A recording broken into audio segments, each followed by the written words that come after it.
How are we doing this evening? Good. Thank you so much for coming out.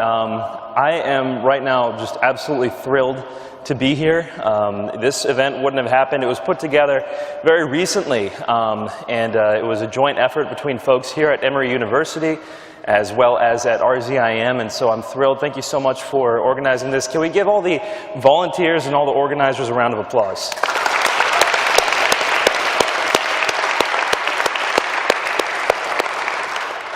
Emory University, I don't know if you know this, but Emory University is one of the highest ranked universities for graduate study of religion every single year. One of the top 5 pretty consistently. And some amazing studies happening here, some amazing people and minds involved in the university, so I'm absolutely honored with the opportunity to be able to speak here tonight. A lot of you who are watching this or who have come in from afar might not know, but Atlanta is a pretty cool place to be. This is the home of Chick-fil-A, so it doesn't get much better. But just to make sure it does get better, it's also the home of Coca-Cola, not Pepsi. RZIM does not endorse Coca-Cola, just tossing that out there. So right off the bat, this is a great place to be. The weather's turning up. It's almost Easter time, and so as we move into these items, I know there's a lot of excitement here, a lot of pride here for Atlanta, for Emory University. It's an exciting thing. Unfortunately, we also see things in the news pretty regularly about Atlanta as well, such as the fact that this is the #1 spot in the United States for sex slaves and sex trafficking. This is something that only continually seems to get worse. Just yesterday in the news, we saw a sting by the FBI where 5 more people were arrested for keeping sex slaves. One of them from Atlanta. They were arrested in Augusta. So this is also kind of the milieu in which we think, in which we move forward.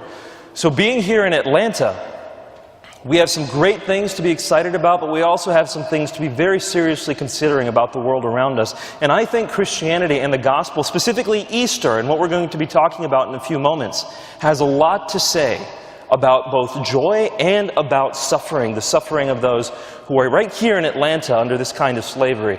The gospel is very relevant to these matters, especially the issue of Jesus' death and resurrection, which we're going to be discussing. So the matter of the death and resurrection of Jesus Christ, even though we're at this prestigious university, shouldn't be seen as something that's academically removed from us, or some kind of a historical investigation, or perhaps some kind of theological matter that may or may not pertain to us as it's related to reality. No, the gospel message, whether or not Jesus died and rose from the dead, and who he claimed to be, has such an impact in our lives that I dare say it's the question that has the greatest implication. What you do with the question, who is Jesus and did he rise from the dead, is perhaps the most important thing you will ever do in your life. Now, in my case, I believed not that Jesus had risen from the dead when I was a child. Far from it. I was raised as a Muslim here in the United States, and the idea that Jesus even died on the cross was contrary to what I had been taught. And in fact, a position that I had argued from childhood was that, of course, Jesus didn't die on the cross. If he didn't die, he couldn't have risen from the dead. So it wasn't just something incidental to my beliefs as a Muslim. I vehemently argued that Jesus didn't die on the cross. And yet I stand here before you specifically because the evidence of Jesus' death and resurrection was that compelling to me. I want to emphasize that again. It was the evidence that got me to move into the direction of accepting whether or not Jesus had died and risen from the dead. Islam to me was a religion I loved. It was a religion I loved following. It was a religion of my family.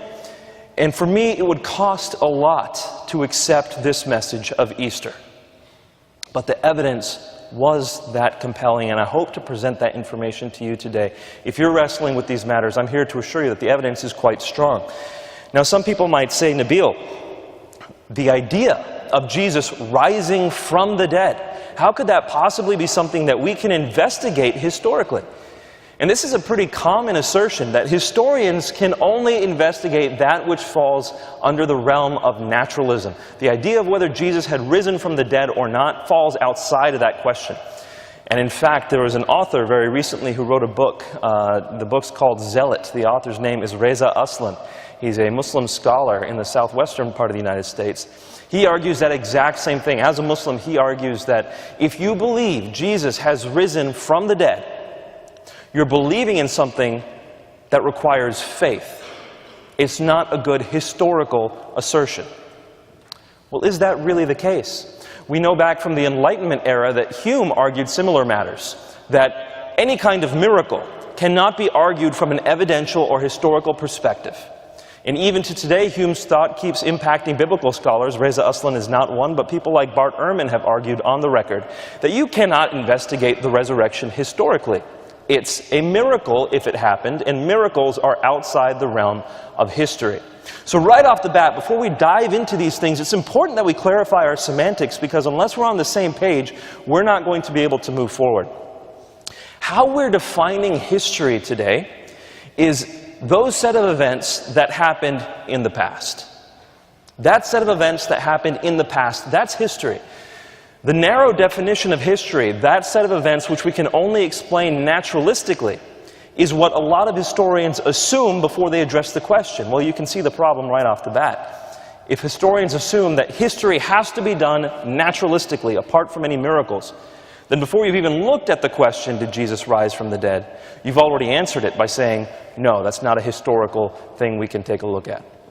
Are you with me so far? The lights are pretty bright, but I can see you, and I'm going to be using you to gauge whether you're following me or not. So far, are we together on this one? So unless you employ circular reasoning and you say that Jesus' death and resurrection cannot be investigated and proven by history, we do have good reason to be able to say that if the resurrection is the best, and definitely if it's the only, explanation of the facts, then we have good reason to accept the resurrection as a historical conclusion. And that's the position that I'm going to be taking today.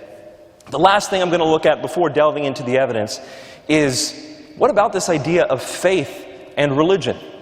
What about that? Because the Protestant motto has been, it's by grace and faith alone that we are saved. Saved by faith in the grace of Jesus. So how is it possible that we can turn to evidence in order to look and see whether or not we should believe in Christianity? Shouldn't we just believe by faith? This is an inappropriate definition of faith. It's patently unbiblical. The Bible says that we're supposed to have good reasons for the faith that we have. And in case anyone asks us for our faith, we should have an answer or a defense to be able to give for our faith. This is a commonly quoted verse of the New Testament, 1 Peter chapter 3, verse 15. You need to have reasons for the faith you have so that you can share those reasons with other people. How compelling is it when someone tells you to believe in Christianity and they say, why? And you say, oh, you should just believe it, just have faith. It's not what the Bible tells us. And in fact, that was a large part of the problem I had growing up when I was a Muslim. I used to encounter Christian after Christian after Christian. When I challenged them on whether or not Christianity was true, they would just say, well, that's what I believe. I say, well, okay, so it's what you believe, but why are you asking me to then believe it if you don't have good reason? Now, I extrapolate that kind of question to things like the Trinity. If you really want to give a Christian a run for their money, just ask them to define the Trinity.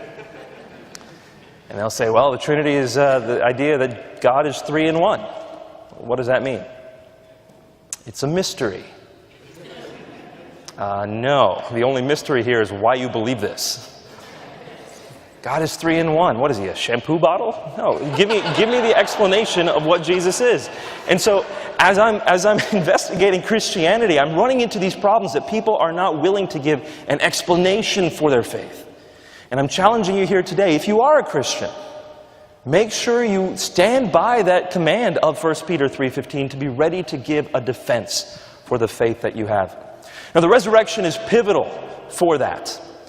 Paul says in 1 Corinthians chapter 15, verses 14 and 17, he says, if Jesus is not risen, our faith is in vain, and we are of all people most to be pitied.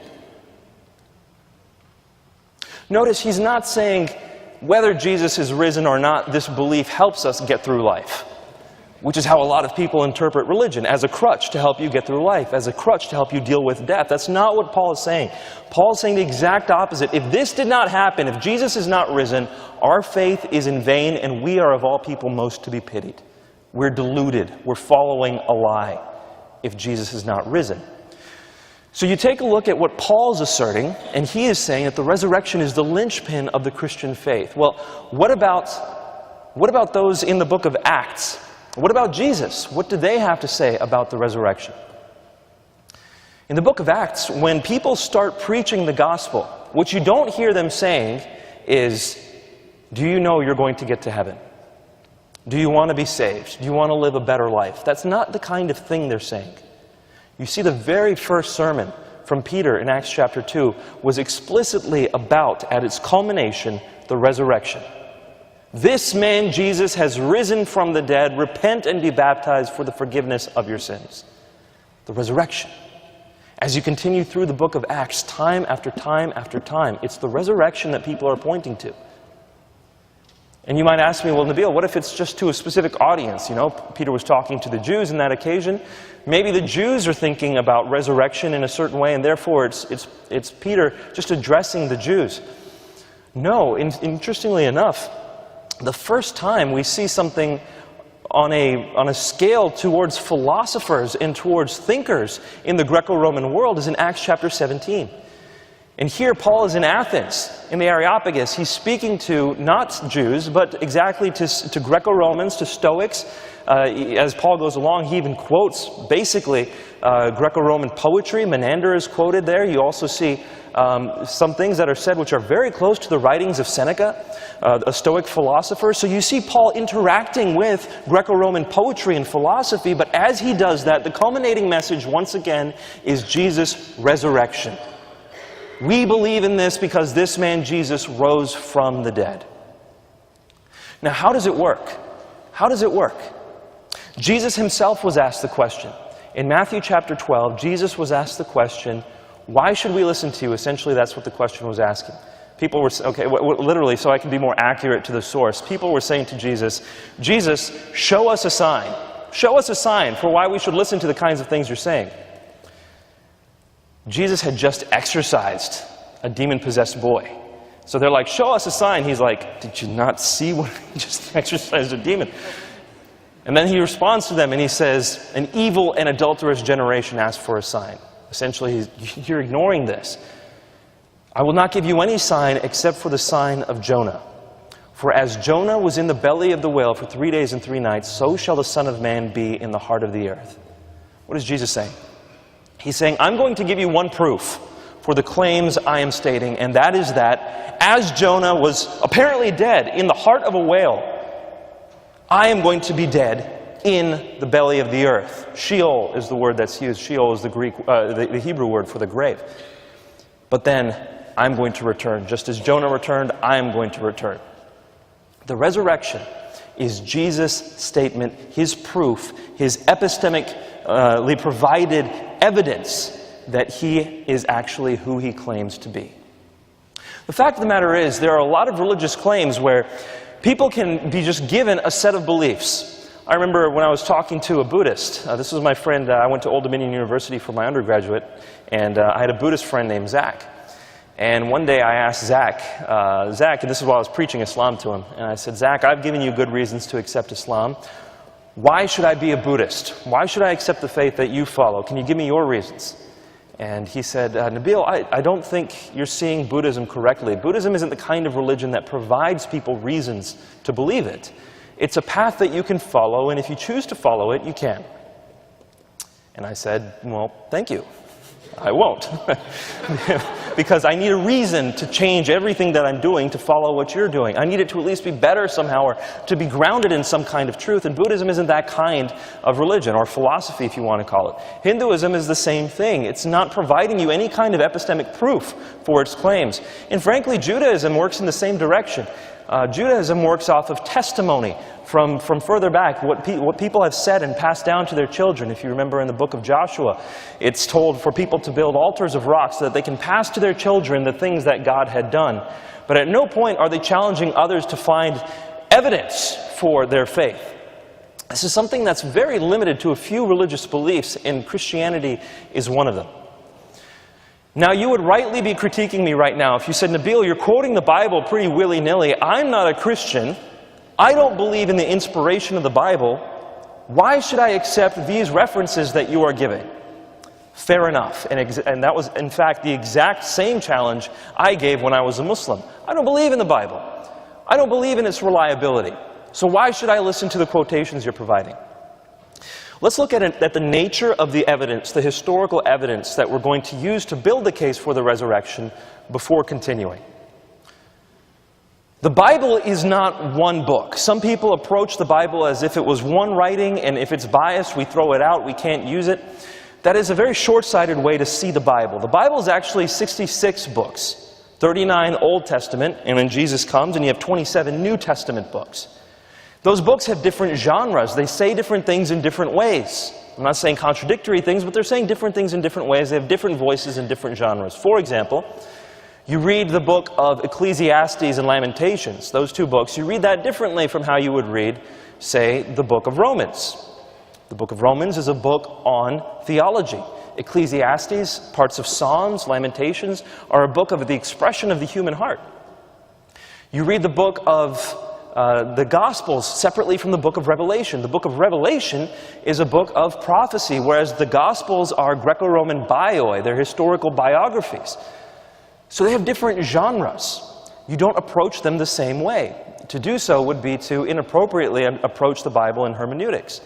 Different books are intended to be read in different ways. And so let's just say, for example, and I'm not arguing this, but let's just say that someone said, Nabeel, I can't trust the book of Genesis. It says that the universe was made in 6 days, and I can't trust that kind of thing. Okay, fair enough. But that doesn't affect the reliability from a historical perspective of the four Gospels. You see where I'm going with this? The four Gospels were written later by different people in a totally different genre. So let's not inappropriately equate two books and impute one to the other. So first, the Bible, multiple books written by multiple authors. Well, what about that then? Are these reliable still? I haven't answered the question whether any of these are historically reliable. We need to assess the weight of these evidences for what they're worth. The New Testament, like I said, 27 books. The first 5 of those purport to be historical records. From Matthew to Mark to Luke to John, and in the book of Acts, which is actually Luke part B. The same author wrote that second. So it's often called Luke Acts. Those 5 books are attempting to provide historical evidence. So like any book of history then, we should weigh them for their historical records. How far removed are they from Jesus, whom they're reporting about? Jesus lived somewhere between, or he died somewhere between 30 and 33 AD. The Gospel of Mark, which is the first of the 4 Gospels to have been written, is at latest dated 72 AD. At latest. A lot of scholars, I as well, am very comfortable dating it around 50 AD, mid-50s, late 50s, somewhere around there. Some people move it even earlier, and they have good reason to do that, by the way. If you have any questions about this, we're going to have a Q&A time. I think there's good reasons to see portions of the Gospel of Mark coming from the 30s, so within 10 years of Jesus' death. But I'm trying to be as amenable to the skeptics as possible and say, even if it is 40 years after Jesus died, that's still within the lifetime of his companions. It's still within the lifetimes of the community of people living around Jesus. And so if the early Christian community is passing this stuff around, they are there to correct any kind of historical inaccuracies. They're still alive. Matthew and Luke come within the next few decades. John is written somewhere between 90 to 95 AD. Again, at the latest. Some of the greatest biblical scholars alive today, such as Daniel Wallace, who's at Dallas Theological Seminary, he would put the Gospel of John no later than the mid-60s. So some people even put it that early, but at the latest, people put it at 90 to 95 AD. That's within 60 years of Jesus' life. And we know people like Polycarp, like John, lived into their 90s and 100s, so they're people still alive from Jesus' time, even when John's Gospel is being written. That's the nature of the biblical authorship here, of the Gospels, what we're taking a look at. Now, to juxtapose this, to compare this with other books, let's take a figure from ancient history who's very well known, Alexander the Great. The first major biography written about Alexander the Great came 400 years after he died. So you compare something like 40 years to 400 years, there's no comparison. Now, I'm giving you 40 years for the Gospel of Mark, but the fact of the matter is the Gospels aren't the only things we can use for the historical evidence here, and we are going to use more. There was somebody who wrote even before the Gospel of Mark was written, and his name's Paul. Paul wrote letters which obviously were written before he died. Kind of hard to write them posthumously, unless he too had risen from the dead, but that's not the investigation tonight. Paul's letters, therefore, are written earlier than 65 AD. Some of his writings, though, contain doctrines and codified proclamations from the early church that he was quoting. So, for example, if I quote something in a letter, let's say I quote the preamble, or if I quote the Bill of Rights, whatever, I quote something from the late 18th century in my writing, that's still from before. Even though my writing is from the 21st century, I'm quoting something from earlier than that. Paul does the exact same thing in some of his writings. One of these is a very well-known creed from 1 Corinthians chapter 15, verses 3 through 8. 1 Corinthians 15, verses 3 through 8. Let me give you the context here. A group of scholars who are not Christian, or at least not Orthodox Christian, they're called the Jesus Seminar. Many of these people are atheists and agnostic, and they attempt to revisit what the New Testament says and how accurate it actually is. So these are people who publish some of the most anti-Christian literature that's out there. They were investigating the New Testament to grade whether certain verses are historically reliable and whether certain verses are not. When they came to 1 Corinthians 15, verses 3 through 8, they concluded that these verses are so early that they come from within a decade of Jesus' death. Like I said, these are not Christian scholars, or at least not what we think of when we think of Christian scholars. They're saying within a decade or so of Jesus' death. Now, some scholars who are very highly respected, such as James D.G. Dunn, he's a retired professor from Durham University in the UK. He goes much further. He says that 1 Corinthians 15, verses 3 through 8, is in fact so early that we can be virtually certain that it was codified within months of Jesus' death. Can we compare 400 years on Alexander the Great to months after Jesus' death? That's about as fast as anything can possibly be from historical times. And if you want me to read for you what 1 Corinthians 15 says in these verses, I will do so. It says this, Paul says, "For I delivered to you as of first importance what I also received, that Christ died for our sins in accordance with the Scriptures, that he was buried, that he was raised on the third day in accordance with the Scriptures, and that he appeared to Cephas, then to the 12. Then he appeared to more than 500 brothers at one time, most of whom are still alive, though some have fallen asleep. Then he appeared to James, then to all the apostles, and last of all, as to one untimely born, he appeared also to me." Scholars have concluded, James D.G. Dunn, one of them, that this comes from within months after Jesus' death. What is it saying? It is saying that Jesus died and rose from the dead. Now, that doesn't mean this is automatically true, just because it comes from within months after Jesus' death. That doesn't mean it's automatically true. But what it does mean is the community is preaching Jesus' death and resurrection that soon after he was crucified. And the people who were around at the time of his ministry, the people who claim to have seen him, are still there. Which is why Paul says he appeared to the 500 brothers at one time, most of whom are still alive. Why does he put that qualifier in there, most of whom are still alive? Well, he's telling them, look, if you want to see people who have seen the risen Jesus, go verify what I'm saying. Let their testimony be proof for you that this happened. So, what is the nature of the evidence we're looking at tonight? I still haven't gotten to the point where we build a case yet. We're just taking a look at the nature of the evidence. Do we throw out the Bible beforehand? No. We see it as historical documents, or at least those parts that purport to be historical. Then we weigh them for how reliable they are. We try to sift past their biases, just like we would for any historical document. And we also have portions that are so early that they're within months, theoretically, after Jesus died, or perhaps a decade or so, but still a newsflash according to ancient standards. That's the strength of the historical testimony for what we're going to be looking at tonight. So now that we've seen kind of the weight of the historical records, and we've taken a look at whether or not we can actually investigate the question, Let's take a look at the actual argument.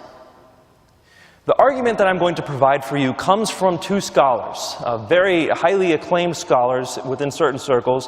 One is a distinguished professor at Liberty University. The other is a professor at Houston Baptist University. Their names are Gary Habermas and Michael Licona.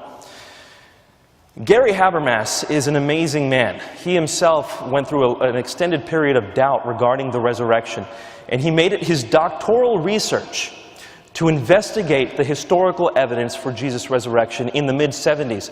Since then, he has read every single scholarly article on the resurrection and on the death of Jesus, printed in English, French, and German. He's got a lot of time on his hands, apparently. So he goes through every one in all those three languages, and he catalogs what all these scholars believe.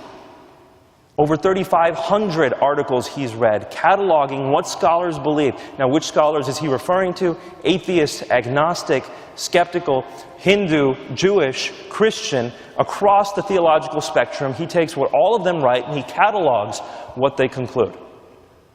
What he has found is that certain facts about Jesus' death and resurrection, or at least the time surrounding his death and resurrection, are so commonly adhered to, not just by Christians, but by non-Christian scholars, that they're virtually unanimous amongst those who are studying the historical Jesus.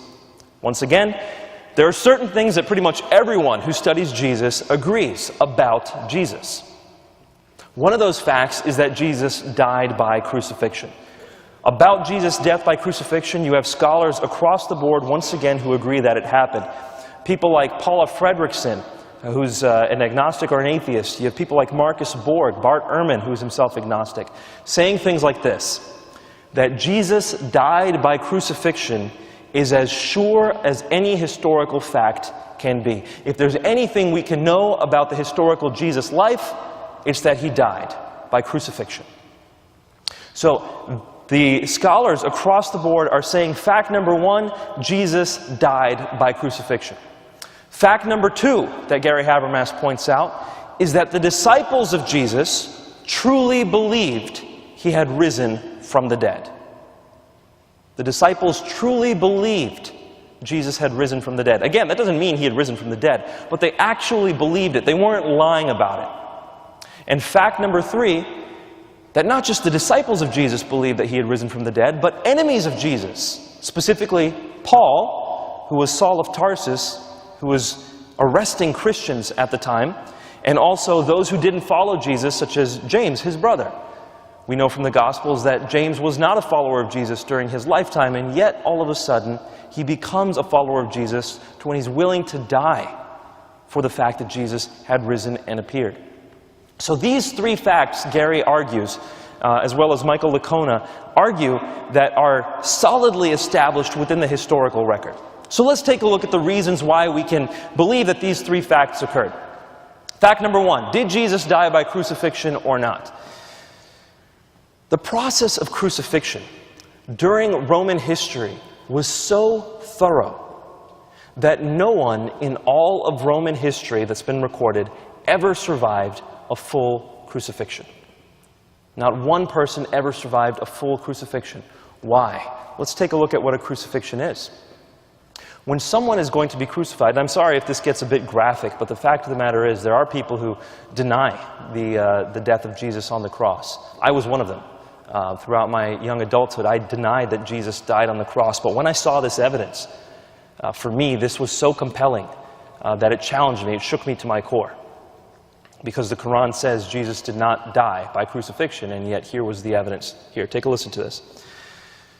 The process of crucifixion starts off with flogging, and we see from the Gospels that Jesus was also flogged, and this is a normal for the crucifixion process. The flogging involves using a Roman flagrum, a whip. This whip has multiple leather cords that come off of it. Each of these leather cords has multiple leather balls, which on those leather balls have metal dumbbells and shards of sheep bone. So you've got a whip, multiple cords, leather balls with metal dumbbells and shards of sheep bone. The victim is then tied to a flogging post, and this whip is used to hit the victim repeatedly. The whip is designed the way it is because the metal dumbbells cause vasodilation. of the blood vessels near the skin. The blood vessels dilate, pain receptors and chemicals are brought closer to the surface of the skin. It's going to hurt a lot, and you're going to bleed a lot. They were very systematic in the way they designed their crucifixion process. The sheep bone was then designed to reach into the skin, latch onto it, and rip it out. People would bleed to death by the flogging process. Some people's intestines fell out during the flogging process because the whip would reach around to their abdomen, weaken the abdominal wall to the point where the intestines fell out. Cicero records that people's arteries and veins were laid bare during the flogging process. That's why it was called the pre-death. People died during the flogging alone. It's also interesting to note that the people who were doing this to Jesus were not Jewish at this point. These were the Roman soldiers who were flogging Jesus. And the reason why that's important to note is because Jews had a law from the mitzvot, from the Old Testament, that they were not to flog anyone more than 40 times. So Jews would have someone actually counting. As they were flogging, they'd have someone counting how many times a person was flogged. And once they got to 39, they would stop, just in case someone had miscounted. They wanted to make absolutely sure no one broke God's law and went to 40 or 41. Romans, especially at this time, were very spiteful of the Jews. And so oftentimes they'd get to 40 and start whipping even more, just to spite the Jews and their laws. And so the fact that Jesus was being flogged by Romans makes us think there's a chance that his flogging was worse than the average flogging. And there's more reason to think that, actually, because you look at the Gospel of John. In the Gospel of John, it's pretty clear that Pilate, the person who's crucifying and flogging Jesus, doesn't want Jesus to die. He's trying to release him. So he tells the crowd, look, I've crucified him, I've flogged him, isn't that enough? Isn't that enough? Now, of course, they were expecting him to be flogged already, so what sense does it make for him to say, oh, he's flogged, isn't that enough? It would only make sense if he had flogged him worse than they were expecting. So we have good reason to believe, for two separate reasons, that Jesus was flogged worse than the average person. And as Cicero has said, it's one of the most gruesome processes. If any of you want more information on the crucifixion process, read Martin Hengel's book, Crucifixion. He provides some historical records in there that are so compelling. For example, no one other than Roman non-citizens were allowed to be flogged and crucified. The crucifixion process was so bad that citizens weren't allowed to be crucified. In fact, people have said, let no Roman even think the word crucifixion. That's how painful and devastating and humiliating the flogging and crucifixion process is. But it's not done yet. After a person's skin is hanging off from them in ribbons, they are then placed on a cross. Now, that's not a gentle process by any means. A person was often made to carry the crossbeam through the streets as a sign of additional humiliation. Look, they could kill you by beheading you if they wanted to. The crucifixion process is designed to humiliate you and weaken you and prolong the process of death. And so Jesus is carrying the crossbeam to the place of his crucifixion. And of course that happens while he's bleeding and naked. They don't allow any clothes while that's happening. Once they get to the place of the crucifixion, their hands are nailed. And hands in that time applied to anything from your fingertips to your wrists. They were nailed right here, through the ulna and the radius, because that's where your weight could be sustained while you're hanging. Nailed through there. There's a nerve that runs there. It's called the median nerve. This is the major sensory motor nerve of your arm. If you pierce that nerve, your hand is immediately incapacitated. And if you can imagine tapping your funny bone and how much pain that causes, imagine piercing a nail through it. There's a reason why they had to invent a word to describe the crucifixion process and how painful it is. The word excruciating means ex cruce, off the cross. This is an excruciating process. You've got nails driven through both sides here, and then you have a 7-inch nail driven through your feet. The reason why a nail is driven through your feet is because if they hang you up by just your arms, you're going to hang, and you're not going to be able to breathe out after a while. You're not going to have the strength to pull yourself up in order to breathe. You hang, your rib cage is extended, you don't have the ability to provide that negative pressure to breathe in, and you're going to die of asphyxiation. So what they do is they nail you through your feet so you can push up off your feet to continue breathing. This is not a mercy. It prolongs the death of someone until they decide to finish you off. When they do that, there are multiple ways, but there was always a Roman death blow involved in the process of the crucifixion. These death blows sometimes looked like knees being broken.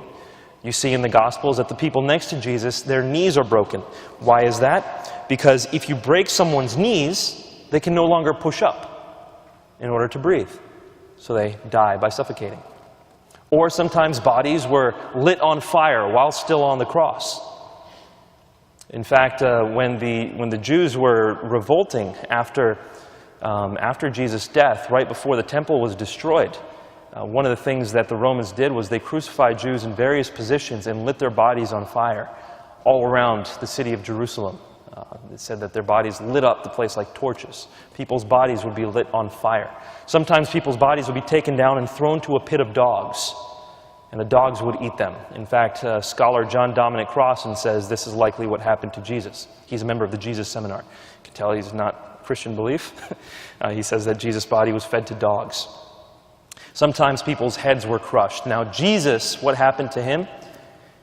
He was speared through the heart. That was the death blow administered to Jesus. The Romans are making absolutely sure you die by this process. And like I said, not a single person ever survived a full Roman crucifixion.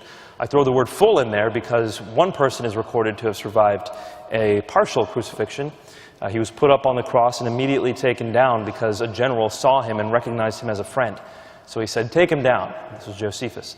They took him down, gave him the best medical treatment they had.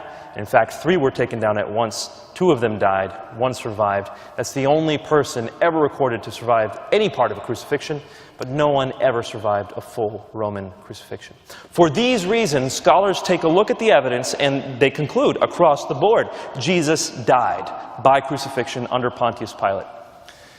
And I do want to take a moment here to bring in some extra biblical evidence. This isn't just records found in the Bible. You have people outside the Bible, Jews, Romans, and Greeks outside the Bible, non-Christians, who are saying that Jesus died by crucifixion. Lucian of Samosata, for example, Josephus, the Talmud, Marabar Serapion, who is also a Jew. All these people are saying that Jesus died by crucifixion. None of them are Christians. All of them are early. None of that's from the Bible. So we have extra-biblical, non-Christian evidence that corroborates this, which is why it is such a strong claim. Fact number 1, Jesus died by crucifixion. Fact number 2, the disciples truly believed Jesus had been risen. Now the disciples were at one time so afraid of fighting and dying that they ran away from Jesus. They ran from him.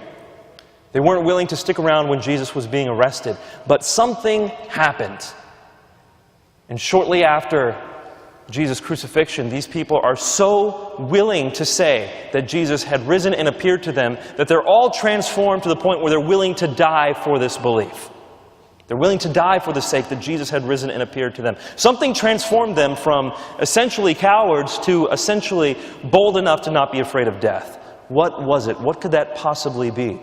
Now they're saying it was the resurrection. They saw the author of life himself risen from the dead. That's why they had that kind of boldness to die, because they know death had been defeated.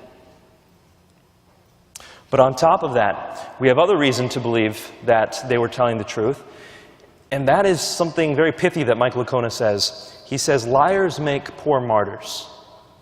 Liars make poor martyrs. They died for their beliefs. Now, someone might say, Nabeel, people die for their beliefs all the time.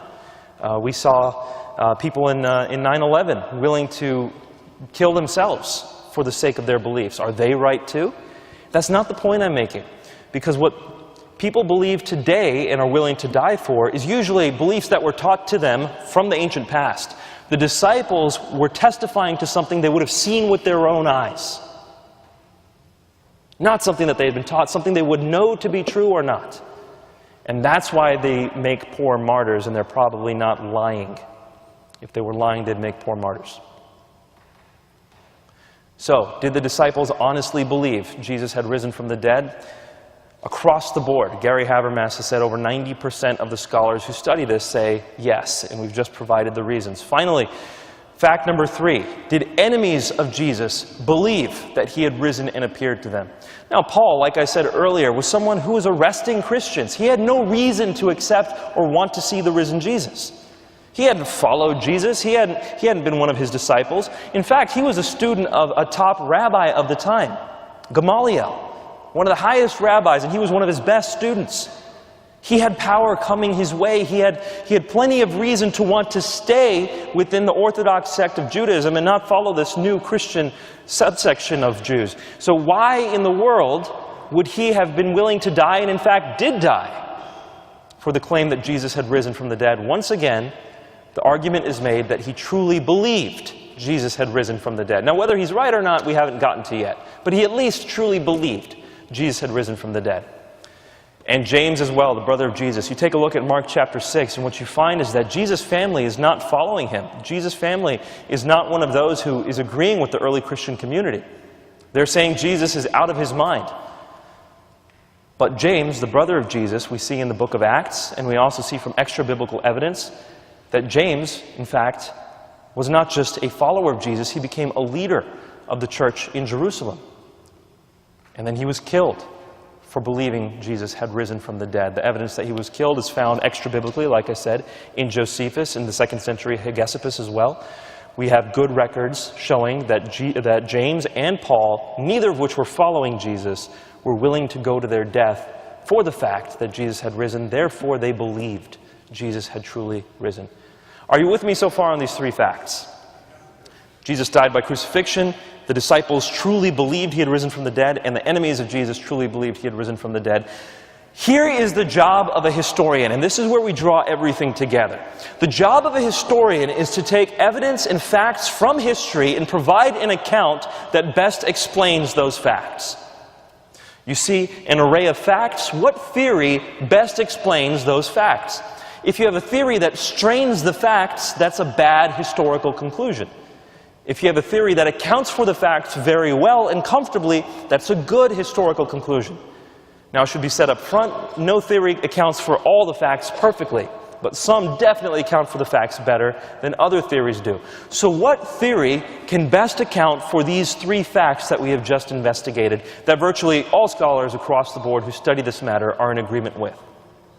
I'm positing tonight, based on the minimal facts argument of Habermas and Lakota, that the only hypothesis that answers these facts well is the resurrection. No other hypothesis comes even close to explaining these facts. That's my argument tonight. Now let's assess that for a moment. The hypothesis of the resurrection. Does it explain fact number 1, that Jesus died on the cross? Yes, it accounts for that. Jesus died on the cross. Number 2, does it explain that the disciples of Jesus truly believed that they had seen him risen? Yes, it does. If Jesus rose from the dead and they saw him, that explains why they truly believed that they had seen him. Fact number 3, does it explain that enemies of Jesus truly believed that they had seen him risen? Yes, once again, if Jesus actually rose from the dead, that accounts for all 3 of those facts. It accounts also for why enemies of Jesus believed they had seen him risen. Hypothesis number 2. Now I'll tell you this. Gary Habermas has said that this hypothesis is the most popular hypothesis after the resurrection. But that said, only 5% of the scholars he surveyed believe in this. It's the most popular after the resurrection, but only 5% of the scholars he surveyed believe in this alternative explanation. It's the hallucination theory, that Jesus' disciples had followed Jesus, and they so wanted to see him risen, that after he died, they saw him risen. And how are they explaining this? Well, it's a true medical phenomenon. When people lose loved ones, they often hallucinate their loved one's return. They hallucinate that they're back. So, appealing to that medical phenomenon of hallucinations of the recently bereaved, they're saying that the disciples really saw Jesus risen. They believed that they had seen him risen, but it was just a hallucination. Okay, so that's that hypothesis. Does it fit the 3 facts? Fact number 1. If they were just hallucinating, does the fact that Jesus died on the cross fit? Yes, it fits. It fits that theory. Number two, if the disciples were just hallucinating, does it fit the fact that they truly believed they had seen him risen? Well, this is a bit of a stretch. This is a bit of a stretch. Because it's not like there's one person who saw Jesus risen.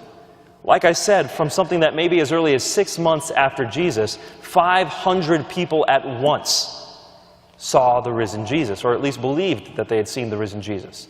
So in order to avoid the miracle of the resurrection, you have to create a miracle of a mass hallucination. Doesn't work. Doesn't work.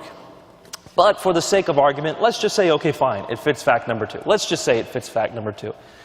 Fact number three, the enemies of Jesus truly believed that they had seen him risen. Does this fit? Absolutely not. Absolutely not. Under the hypothesis that the disciples really wanted to see Jesus risen, therefore they did, how does that explain the fact that Paul saw the risen Jesus? It doesn't explain that. Paul didn't want to see anything but he wanted to see the risen Jesus. Yet Paul was willing to die for the fact that he had seen the risen Jesus. So the hypothesis that the disciples simply hallucinated doesn't fit the facts. What about the next most common hypothesis? After that, you're going to look at the stolen body theory, that the disciples stole Jesus' body. Well, does that fit fact number one, that Jesus died by crucifixion? Yes, it does. Does it fit fact number two, that the disciples truly believed that they had seen Jesus risen? No. If they stole his body, they didn't truly believe that they had seen him risen. It doesn't fit this fact. And of course, it doesn't fit fact number three either. Why were enemies of Jesus willing to say they had seen him risen if it was just that the body had been stolen? Doesn't fit the facts. All right, what's the next most common hypothesis? And this was the hypothesis that I had believed, that Jesus had simply swooned on the cross. He didn't die, he survived the crucifixion. Does it fit fact number one? No. Fact number one is that he died on the cross. And to argue that he didn't die doesn't fit the facts. But also, it doesn't really fit fact number two either, that the disciples believed he had risen from the dead. Because if the disciples had simply healed Jesus after he had survived the cross, they wouldn't be then willing to die for the proclamation that he had risen from the dead. It doesn't fit the facts. And David Strauss, who was an atheist from the 18th century, was the first person to point this out. Back then, naturalistic explanations were pretty popular to explain what was happening to Jesus. David Strauss, a vocal atheist at the time, which was very rare, said this hypothesis simply does not work because the disciples went from being afraid to proclaiming Jesus the author of life. Now, if Jesus had just barely survived a crucifixion, that doesn't make him the author of life. That doesn't give them enough reason to proclaim the resurrection. And once again, of course, it doesn't quite fit with enemies of Jesus as well. From this point, we start going really downhill on the hypotheses. The next most common hypothesis is the evil twin hypothesis.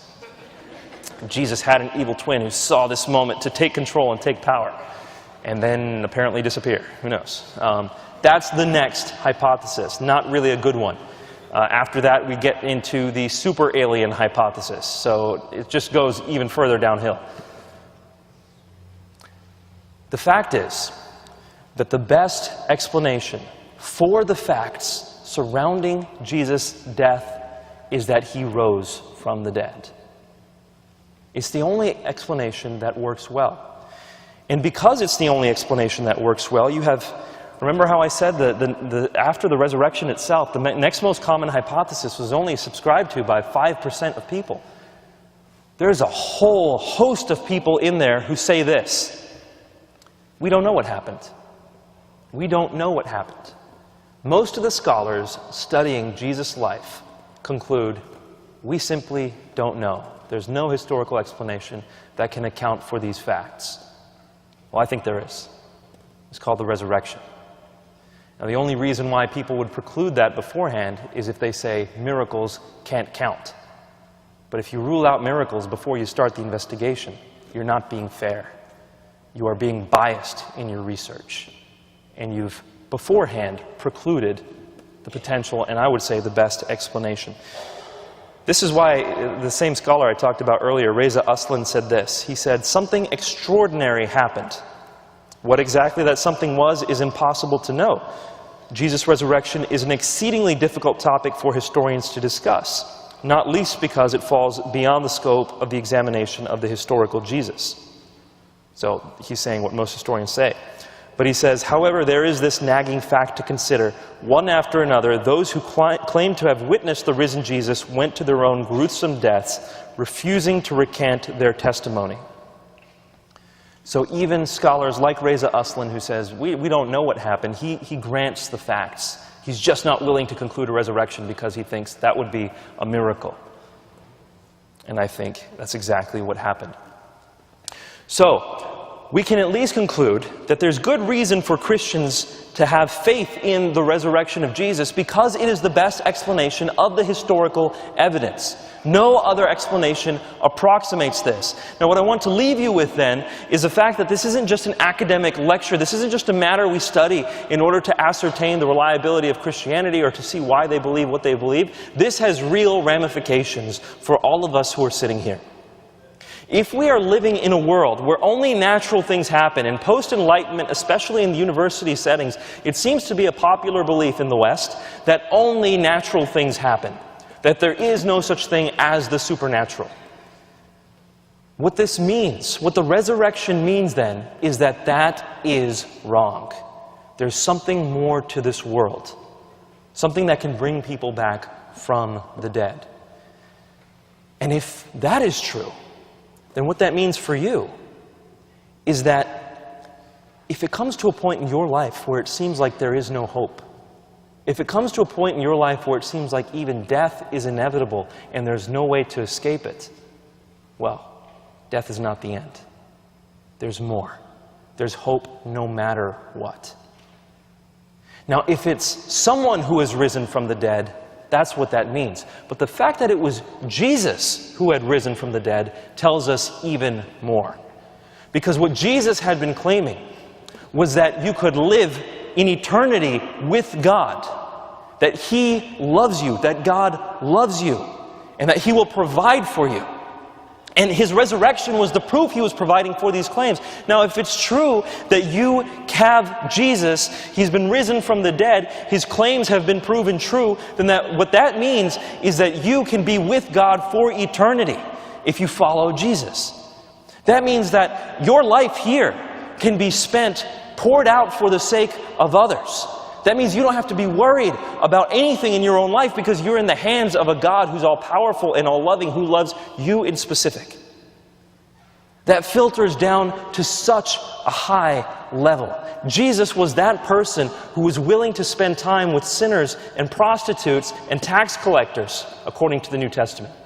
Jesus was that person who was loving even the lowest of the low. So right now we have in Atlanta tens of thousands of people trapped in sex slavery. And I'm telling you, some of the things that keep them there is the constant lie that they are told that they aren't worth anything. They're told that the best use that they have is their body being sold for money. They're being told that verbally, they're being told that by the actions under which they are trapped. And quite frankly, if there is no supernatural, if all we are the chemicals that comprise us, then they're not worth anything more than that. And the most value we can extract from them is utilitarianism, which is what's happening to them. They're spawning this industry by their bodies being sold. But if God, if Jesus, if the gospel message is true, if Jesus' resurrection happened, which provides epistemic basis to believe in the gospel, then that means that even that person caught in sex slavery can believe that they are loved. Not just by anyone, by the God who created the universe. Not just that they are loved, but they're so valuable that God Himself would be willing to die for them, and then willing to defeat death for them. No message can give someone more value than that. This has very real ramifications. And for us here, for those of us here who do live in Atlanta, if this message is true, if Jesus is risen from the dead, then we ought to follow Him and follow what He says. And what He says is, be willing to suffer and die for the sake of those who need you. Be willing to pour your life out for those who need you. If Jesus died on the cross for the sake of us, which is what he said, and which is what he would have proven if he had risen from the dead, he tells us, love your neighbor as yourself. Well, who is our neighbor? Those very people caught in sex slavery. He gives us a reason to then empty ourselves out for their sake. And this might be hard to swallow, not just for their sake, but the sake of their captors and the criminals as well. We're supposed to love everyone because they are truly valuable and worthy of love. This all becomes true if Jesus is risen from the dead. This has tremendous ramifications, and I think it's an amazing blessing, speaking from a Christian perspective, that God has given us reason to believe in it. He didn't have to, but the history is that strong that we can have solid reason to believe in it, not just have to believe in it by blind faith, but be able to put our claim on this, on the strength of the historical evidence. And based on that, lives are being transformed. Mine is one of them. Mine is one of them. I would have never said anything like this if the case for the resurrection had not been this strong. But because it is, I'm willing to follow Jesus. And the question is, where do you fall? Thank you so much for giving me a hearing. We're going to now go into question and answers. Thanks.